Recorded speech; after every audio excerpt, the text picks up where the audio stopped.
বৌদিদি, doctor এসব কি বলছে না? আমরা তো কিচ্ছু বুঝতে পারছি না।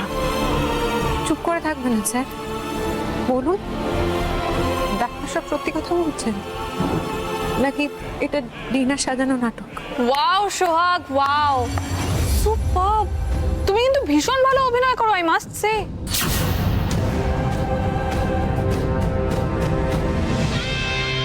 অভিনয় বলে অভিনয়? বাবা, ওই অভিনয় করি তো ও সূর্যকে ফাঁসিয়েছে নিজের চালে, আর সব সময় তোমাকে ভিকটিম বানিয়েছে।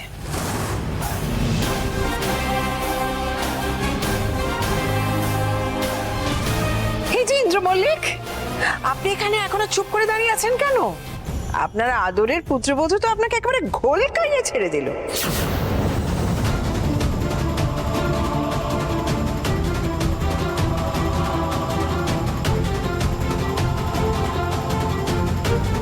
কেন ঠকালেন এভাবে আমার? চুপ করে থাকবেন না, বলুন কেন ঠকালেন আমার? কি দোষ করেছিলাম আমি?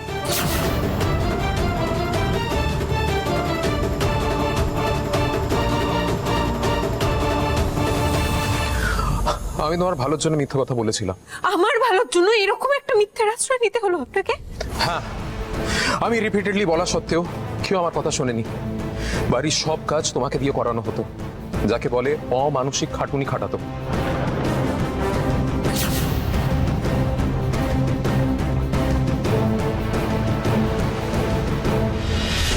তুমি কি অন্ধ, দেখতে পাচ্ছ না ড্রয়িং রুমটা কি অবস্থা? আমি এক্ষুনি পরিষ্কার করে দিচ্ছি। কেন সোহাগ পরিষ্কার করবে কেন? আমাদের বাড়িতে তো কাজের লোক রয়েছে, তারা করবে। এটা তো কি নুন! তুমি কি ভেবেছো বলো তো সোহাগ? তুমি ইচ্ছা করে নুন বেশি দিয়েছো যাতে আমার প্রেশারটা আরো বেশি হাই হয়ে যায় আর আমি হার্ট অ্যাটাক করে মরে যাই, তাহলেই তোমার 16 করা পূর্ণ হয়, তাই তো? আচ্ছা ঠিক আছে, সব রান্না যখন নুন বেশি হয়ে গেছে আমি আরেকবার রান্না করে এনে দিচ্ছি। বলছি তোমার এখানকার কাজকর্ম হয়ে গেলে আমার ঘরে যাবে। আমার ঘরে বেশ কিছু জামা কাপড় একেবারে ডাম্প করে রাখা আছে, সেগুলোকে একটু আয়রন করে দেবে। হ্যাঁ, কালকেই তো সব আয়রন করে দিলাম। তো একদিনে বুঝে জামা কাপড় জমে না? আর তাছাড়া আজকে নেই আর বার্থডে, আমি কি পরবো আমি সেটাই জানি না এখনো অবধি। আগে গিয়ে আয়রন গুলো করবে, তারপরে আমি ডিসাইড করবো আমি কি পরবো। আর তুমি আমার কথা শোনোনি সোহাগ। সারাদিন বাড়ির কাজ করতে করতে তুমি খাবার খাওয়ার সময় পেতে না।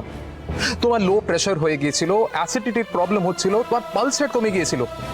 ডক্টর রয় আমাকে স্ট্রিক্টলি বলেছিলেন তোমাকে কমপ্লিট রেস্ট দিতে, আর সেই জন্যই আমি মিথ্যা কথা বলেছিলাম, যাতে কেউ তোমাকে দিয়ে কোনো কাজ না করাতে পারে আর তুমি নিজে সাবধানে থাকো। That's it.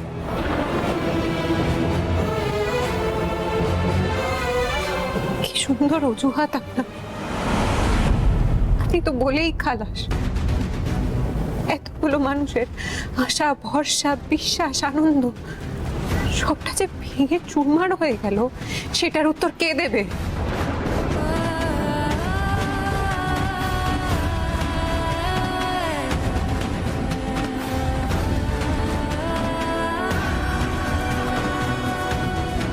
এই 1 মিনিট, সূর্যকে কোনো দামই দিতে হবে না। আমাদের কারোর আশায় না ভেঙে চুরমার হয়ে যায়নি গো, প্লিজ। অ্যাটলিস্ট আমার তো না।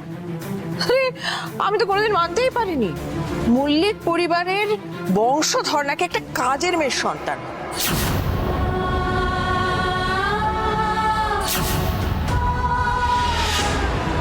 ময়ূরাক্ষী,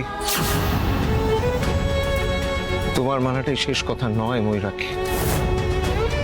তুমি কখনোই সোহাগকে তোমার পুত্রবধূ হিসেবে মেনে নিতে পারো না, কিন্তু তুমি না মানলেও, মানতে না চাইলেও আইনত সূর্য সোহাগকে বিয়ে করে এই বাড়িতে এনেছে, তাই আইনত ও এই বাড়ির পুত্রবধূ।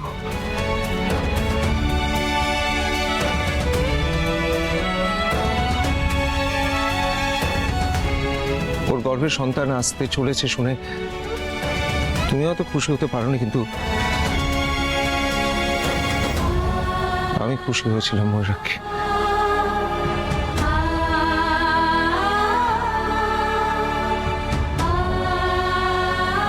আমি স্বপ্ন দেখতে শুরু করেছিলাম